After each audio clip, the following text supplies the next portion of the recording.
Afternoon.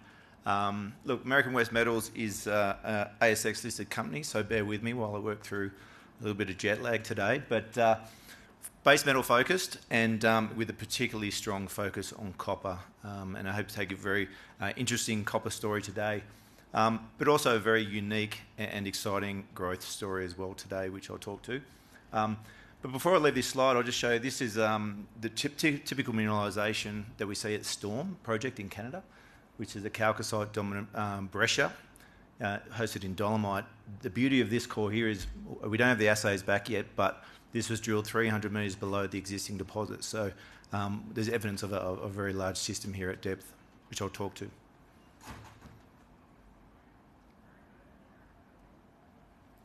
But we are a three asset company, but in the interest of time today, I'll really just talk about Storm. But that's our focus at the moment. That's where we're putting a lot of our capital at the moment. That's where we're building on the maiden resource that we put out earlier this year. And we've also got this very exciting and probably the only copper DSO operation in the Western world that we can talk to today. But we do have the two other assets in Utah, West Desert and Copper Warrior, both fantastic assets in their own right. West Desert's down the road from Bingham Canyon. We have a huge resource of zinc, copper, silver, and it's the US's only indium deposit. And it's only 10% of that region's been explored. It's a very exciting project. And Copper Warrior, which is only 15 kilometres from Utah's second largest copper mine. But they're taking a bit of a back seat at the moment as we push Storm forward. Storm. Again, it's worth reflecting on this photograph for a number of key reasons. And as you can see, it's, when you think of Canada, what do you think of? You think of trees, lakes, flies, mosquitoes, bears, and Canadians. Well, there's none of that here. We're in the high Arctic, but as you can see, it's very amenable for on-ground exploration and mining here. You can see the camp up in the background, the Storm deposits. This is looking east, up on the plateau, about 10 kilometres inland from the coast. But as you can see, there's no trees, there's no bugs. It's 500 metres of permafrost, and we actually get less than 1 metre of snow every year because it's in the Arctic desert. So we do, similar to the Mongolian, we do have very cold winters, obviously. In terms of location, it's hard to convince Australians, that it's possible to work up in this area, but there's 10 existing mines and operations up in that area, and anyone that is from Canada would know it very well. Agnico Eagle, Mary River iron ore mine up there, and a lot of the big diamond mines are up there. So none of it's a fantastic place to explore. You can mine 24/7, 12 months of the year, and you take your shipping out 3 months of the year, so to move concentrate, very similar to Red Dog in Alaska. And none of it is a fantastic place to invest and to mine for some very clear reasons. And again, we get a lot of feedback from, people think Canada is an impossible place to permit, but that's certainly not the case. In any jurisdiction on the planet, every jurisdiction has got their own unique aspects to it. But you can see there the permitting timeline, and that's skewed because of some very long lead projects, but there's a lot of, is averages 4 years. And, this is based on none of it government data.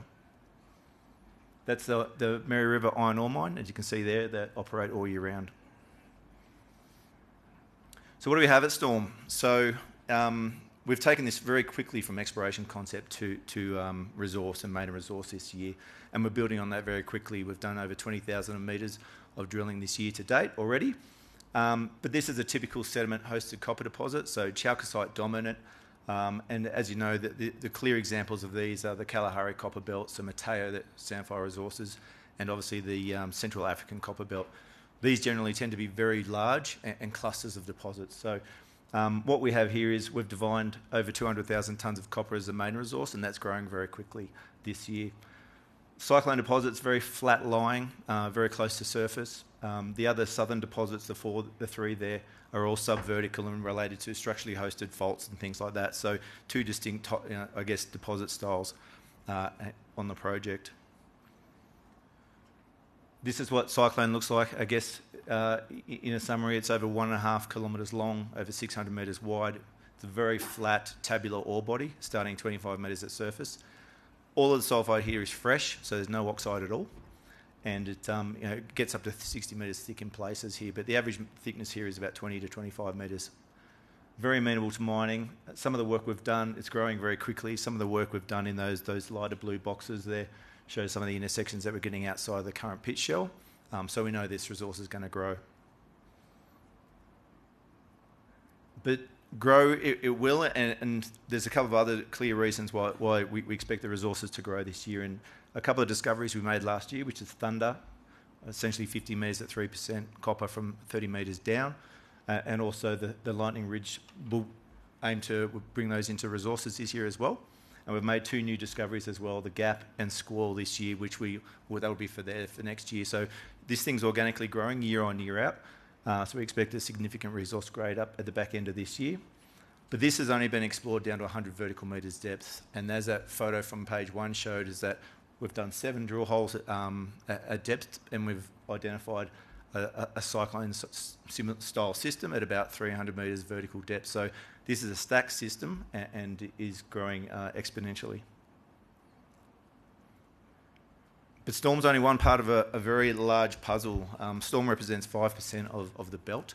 So we are in joint venture with this, but we own 100% of the 2,200 square kilometres, which is a dominant land package in the region. Since we've been operating up here, BHP is now in the area and a number of other Australian junior companies. So Storm was really the catalyst to get these guys up into the area looking for sediment-hosted copper. We have a 100-kilometre belt. We have copper sticking out of the ground at Tornado and Blizzard, and we're drilling that right now. And we've got a number of EM anomalies there, which we released in last week. And also down at Tempest, we have a 4-kilometre long zinc and copper gossan sticking out of the ground, which we're drilling as well. So we expect results for that in the next few weeks. We've also done recent copper sampling up on the peninsula on the very far west of the belt, and we're getting high-grade copper there as well. So essentially a 100-kilometre long copper belt, and we've only explored 5% of this. But this is the real unicorn, and I guess the step change for us and doing something unique, and this is where we believe is integral to us growing as a company and transformational change for American West. So what you see there is essentially Storm cyclone deposit mineralisation that's been crushed and separated with ore sorting and very simple beneficiation techniques to make a 55% copper product. So the beauty of this is there's no tailings dam, there's no reagents, there's no transport of chemicals. That's done from the first cut from the DMS plant. And how do we do that? But the other thing I will point out here as well is that you can see the lumps of chalcocite in here, and chalcocite is 80% copper in its natural form, and that gives us the ability to, and the really coarse nature of the mineralisation lets us crush it and upgrade it very significantly. So this went from 1.2% copper to 55% copper. This is in a bit more graphical, sort of cartoonised form of how we do this, but essentially the ore leaves the pit at 1.2 to 1.5% copper, gets crushed, gets classified into plus 10 and minus 10 millimetres. The plus 10 goes through 4 ore sorters, and which takes about 70% of the copper. That gets recrushed down to the minus 10 mil size. The sub 10 mil size goes through inline pressure jig, which is essentially a DMS type circuit, through 2 stages of that, and that gets those two products get combined for the DSO. The other pile we make is essentially a mineralised copper stockpile. So no copper is lost during this process. It's a simple DSO product, which is in the range of 16 to 22%. We think that's the sweet spot. We can make up to 50%, but obviously you leave more, put more in the copper ore stockpile. And that what we have shown is that can be treated at a later date. We've tried flotation. We make a 42.7% copper concentrate using flotation on the Storm ore. So the beauty about this is, like I said, it's very low capital intensive. I can't tell you how much the processing plant costs, but I can tell you that it all sort of costs $2 million. We use 4. I can tell you that the inline pressure jig is sub $1 million. I can tell you the rest of the infrastructure costs about 5 to 10. So very cheap, very efficient, very high ESG credentials without having the tailings, and it's a very low footprint. So we believe this will certainly streamline our permitting process, which is underway at the moment. So what does that look like for American West Metals? Well, obviously, we're not just trying to go the development phase. I think the last speaker talked about Losange curve. Well, obviously, the DSO gives one part of that, but we also driving exploration forward as well and have this fantastic belt scale potential. So hopefully the 2 curves even each other out, and we get like a steady growth. But the stuff we're doing in the background, which we don't talk about a lot, is on the back of this DSO program is all the economic and mining studies. So that's been a long way advanced. We traditionally in none of it, and most jurisdictions, obviously the long lead terms in times of permitting is your environmental studies, your community liaison. Well, we're actually 2 years ahead in both of those, and in fact 10 years ahead in the community liaison. We had the Minister of Transport and Development on site last week, and he's very pleased with what we have up and going on there, and the community with the relationship with the Resolute Bay community. So the environmental work are essentially 2 years ahead of the curve, and so we hopefully submit the permitting studies and work to economic study in the Q1 next year. And look, we think this will result in transformational change for American West Metals going forward as we move into a very unique copper producer. In fact, like I said, the only DSO copper producer in the Western world outside of Africa, and obviously have this fantastic exploration upside as well. So building on the 200,000 tonnes of copper, and that's going to go north very quickly at Q4 this year, hopefully in late November. We have demonstrated clear growth potential with the resources on Storm, and certainly the exploration potential as well. And this is a district scale opportunity. So there's a lot of majors moving into the area. This is ranked #1 sediment hosted copper region globally, where we essentially first movers here. So this is big for us, and hopefully the next 12 months is going to be transformational change. And thank you.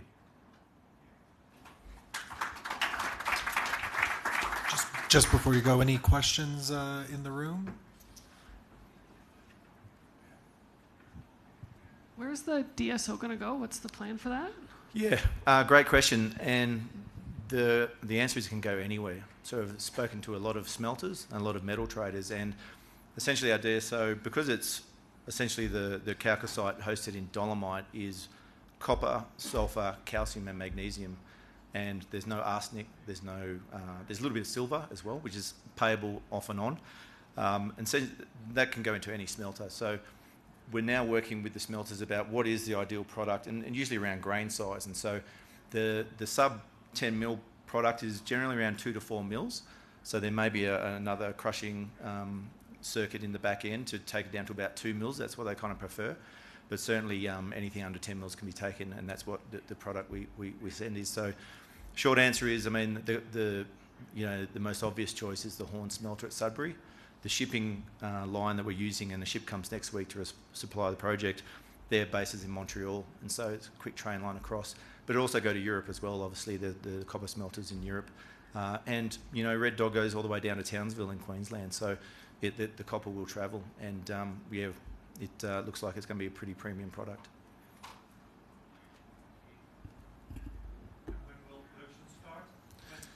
Ooh, magic question. Sorry, can you just ask into the microphone, please? Thanks. So when will production start, 27 or 28? I'd hate to put a timeline on it, given we know how these things work, but certainly we're being very aggressive with our, not towards the government, but with our, getting everything in place. I mean, you only need a PEA to begin the permitting process in none of it. We'll hopefully deliver a PFS, so it gives that extra level of confidence to the regulators. But like I said, we're also 2 years advanced on our environmental and community work, so hopefully that puts us in good stead. But if you go to the Nunavut website, the traditional process is 2 years of studies plus another year, so 3 years is there, and obviously, so you can do the sums there. I would never, hate to, jinx it or anything like that.